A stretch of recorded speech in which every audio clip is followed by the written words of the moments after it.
नमस्कार। भारत की संस्कृति में ज्ञान और जीवन का एक आधार पवित्र बंधन है गुरु शिष्य परंपरा। यह केवल शिक्षा देने का कार्य नहीं है, बल्कि चरित्र निर्माण और जीवन के पथ को आलोकित करने का एक प्राचीन तरीका है। उसी कड़ी में आज हम एक महान गुरु भक्त आरुणि के बारे में, उनके जीवन के बारे में जानने का प्रयास करेंगे।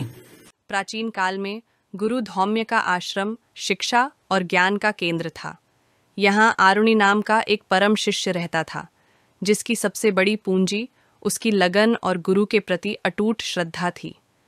वह ज्ञान की खोज में लगा था, जितना वह गुरु की सेवा और आज्ञा पालन में लीन रहता था। एक दिन घनघोर वर्षा हुई।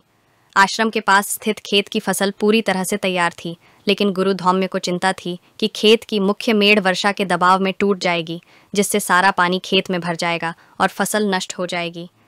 गुरु ने आरुणि को तुरंत बुलाया और आदेश दिया, वत्स आरुणि, तुम अभी खेत पर जाओ और उस मेड़ की मरम्मत करो। यदि मेड़ टूट गई तो हमारी सारी मेहनत व्यर्थ हो जाएगी। आरुणि बिना एक पल गंवाए हाथ में फावड़ा लिए खेत की ओर दौड़ पड़ा। खेत पर पहुंचकर उसने देखा कि मेड़ का एक हिस्सा बहुत तेजी से कट रहा था और पानी का बहाव बहुत तीव्र था। आरुणि ने तुरंत मिट्टी, पत्थर और सूखी घास से मेड़ को ठीक करने का प्रयास किया, पर पानी का प्रचंड वेग उसके हर प्रयास को बहा ले जा रहा था। वह बार बार मिट्टी डालता और पानी उसे हटा देता। दिन ढल गया और शाम हो गई। आरुणि जानता था कि यदि वह सफल नहीं हुआ तो गुरु का आदेश अधूरा रह जाएगा और फसल नष्ट हो जाएगी। अंत में एक अनोखी और दृढ़ निष्ठा से प्रेरित होकर आरुणि ने एक अविश्वसनीय निर्णय लिया। वह स्वयं मेड़ के टूटे हुए हिस्से पर पेट के बल लेट गया। उसका शरीर पानी के बहाव को रोकने के लिए एक अवरोध बन गया। अत्यधिक ठंड, मिट्टी और पानी के दबाव के कारण उसका शरीर धीरे धीरे सुन्न पड़ने लगा, लेकिन उसका संकल्प अडिग रहा।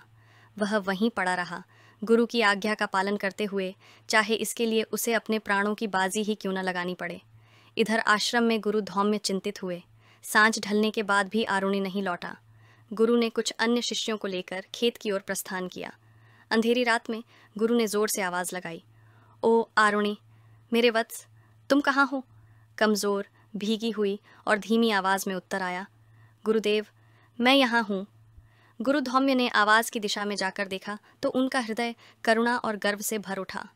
उन्होंने देखा कि आरुणि मेड़ की दरार में मिट्टी से सना हुआ लगभग बेजान पड़ा है और पानी उसके ऊपर से बह रहा है।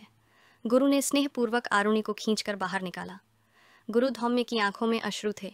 उन्होंने आरुणि को गले लगाया और उसे एक नया नाम दिया, उद्दालक, क्योंकि वह मिट्टी दाल में से उदल बाहर निकला था। भावुक होकर गुरु धौम्य ने सभी शिष्यों से कहा, तुम सब देखो, आरुणि ने सिद्ध कर दिया कि गुरु के प्रति सच्ची निष्ठा और समर्पण किसी भी ज्ञान या सिद्धि से बड़ा होता